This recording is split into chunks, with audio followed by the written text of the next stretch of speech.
Good day, sir. Good day, ma'am. How are you? I will introduce myself.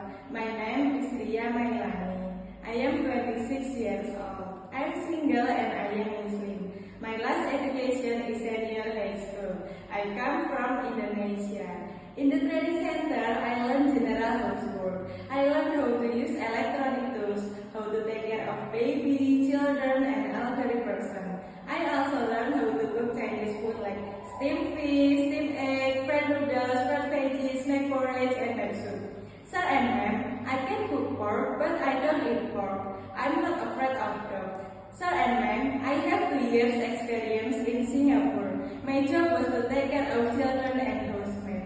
Sir and ma'am, I promise to be initiative, be honest, and work hard for you until finish contract.